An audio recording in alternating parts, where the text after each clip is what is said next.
Revenge films. I bought a cake for my daughter on her birthday as a present. But the very next day, I found the whole cake in the trash. I cried a river of tears that day. When I was 22 years old, I married my wife, and we gave birth to a healthy baby not long after. I think my wife and I were quite young when we got married, and when we had our first child, compared to the average age of the married couples around us. My very first daughter was very cute, like all firstborns are, and I thought that I would be able to do anything if it's for this cute little bundle of joy.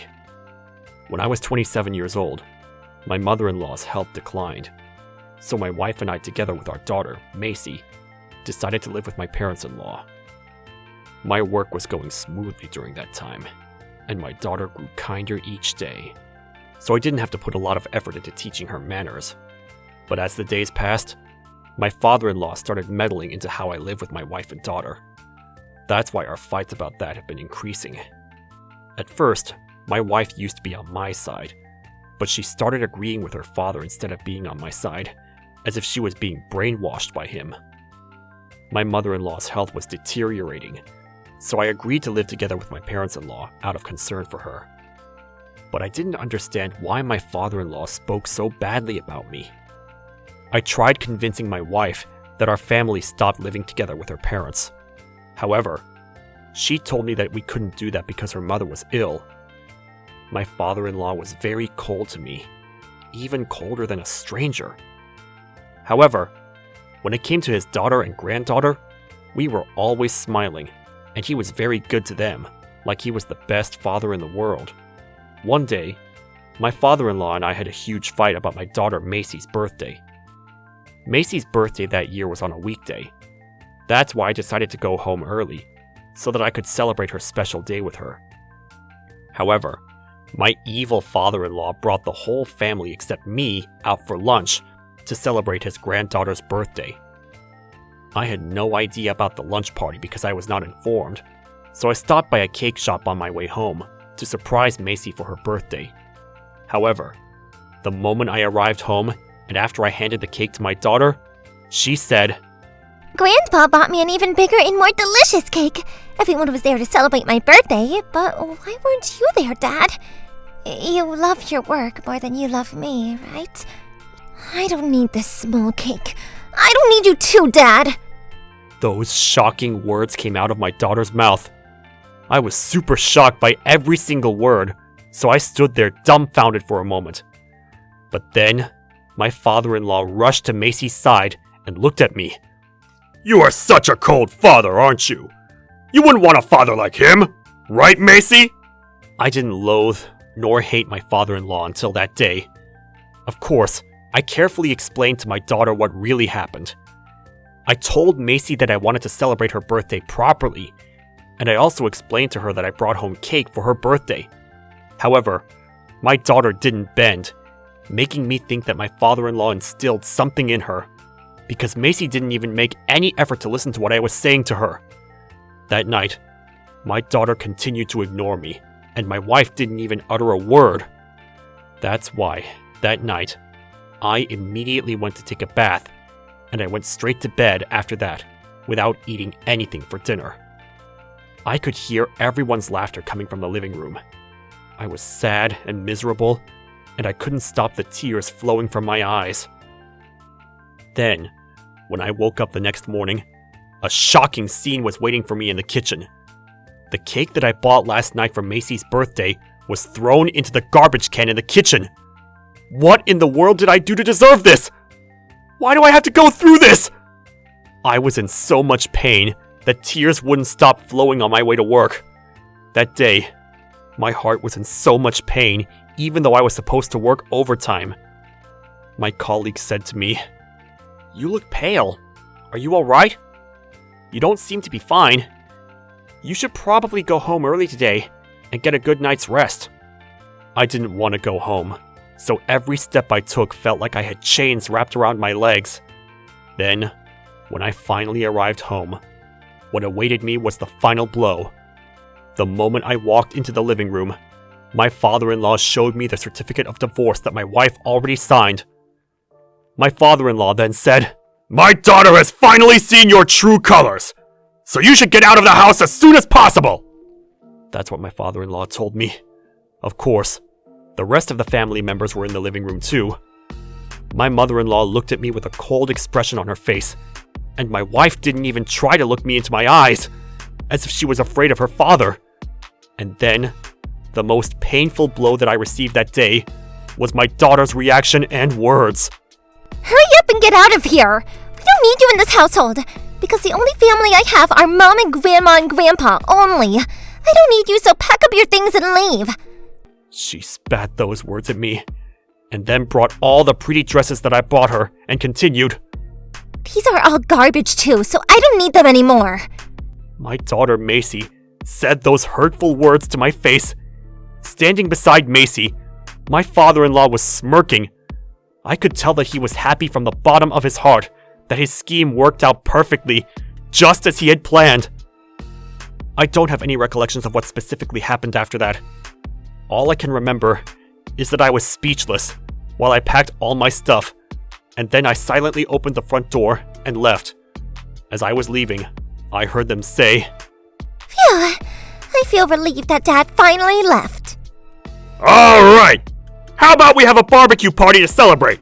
I will treat everyone to good food!" I heard their happy voices. I was in so much pain that I thought my heart literally broke in two. After that, I had nowhere to go, so I stayed at a business hotel for the time being, and I commuted to work from that hotel. But then my boss noticed that, so I told him everything that happened. He appreciated my work ethic, so he suggested that I go work at the head office. Because of that, I was able to leave that town. I brought the certificate of divorce that my wife signed, which my father-in-law handed to me that day. So I brought it to the municipal hall to have it accepted. I got into a negative and unhealthy spiral when I was alone, so I kept myself very busy with work at the head office. But because of that consistent hard work, I was able to get a corporate title. My yearly salary increased to nearly twice my previous one. At around 2 years of working at the head office, I hit it off with one of the head office clerks at my friend's drinking party. We had such a great time together that we ended up in a relationship. Her name was Julia. However, after a while of going out with Julia, I summoned up the courage to tell her about my past, and I also told her that I was traumatized by marriage. But unexpectedly, Julia responded saying, If that's the case, I think you should marry me, because you will definitely be happy with me. I guarantee that. I will make you forget the pain that your former family made you feel. I was thinking of proposing to her, but she proposed to me instead. I thought it would not be cool if I didn't say yes right there and then, because I already told her everything, and she knew where I was going with it. So we ended up getting married after that. Julia and I didn't have a wedding right away, because we wanted to keep it simple. We invited our colleagues and our close family and friends. Then we had a small but warm dinner together with them at the house. I also invited my boss, who suggested that I work at the head office, and he was so overjoyed by the news that tears of joy wouldn't stop flowing down his cheeks. A year after we got married, Julia got pregnant. I felt a little bit perplexed at first, but deep inside my heart, those strong feelings from the past slowly faded away, thanks to my current wife's kind love and support. We were surprised when we found out that she had twins. My parents, my current wife, and of course me. We were all surprised and happy about it. Before we knew it, Julia's last month of pregnancy came, and not long after that, a healthy baby boy and a healthy baby girl were born. The twins are both very cute and lovable, but raising children's not all rainbows and butterflies. Julia and I did our best to raise them both up, despite all the challenges that we faced along the way. Then, after a few years passed after they were born, our children grew up, so we didn't have to constantly look over them. My heart was filled with happiness. However, one day, I received a letter from the daughter of my ex-wife. I was afraid of what might be written inside, but I summoned the courage to open the letter and read it. What was written was an apology to me. Macy wrote that she was sorry for saying what her grandfather told her to say, and that she was just a little child at that time, so she didn't really understand what she was doing.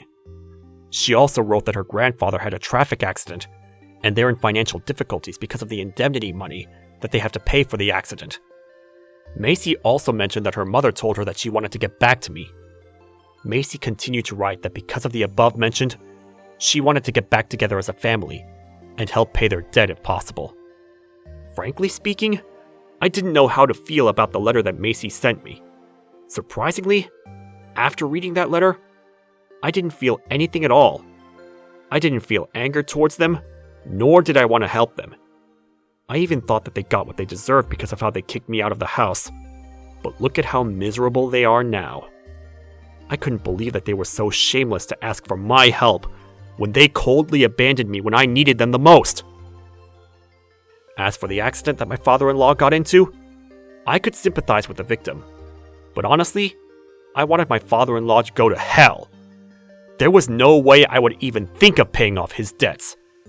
A phone number was written on the letter, so I tried to call them. Macy picked up the phone immediately, and I heard her voice again after years of not hearing it.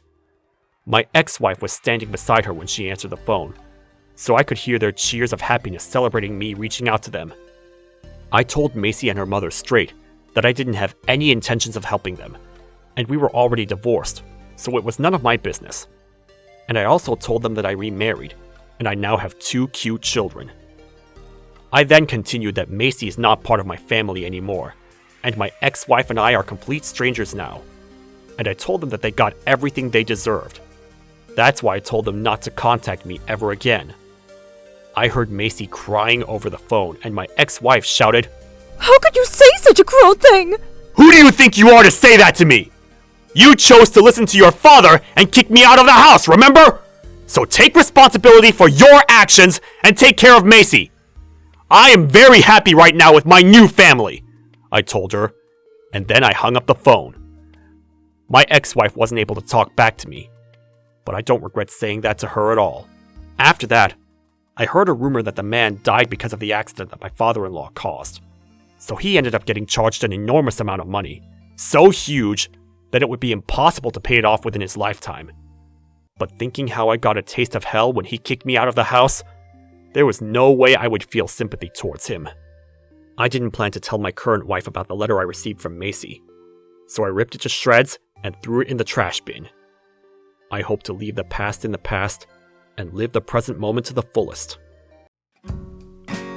How was today's video? If you enjoyed it, please subscribe, like, and leave a comment. Stay tuned for more.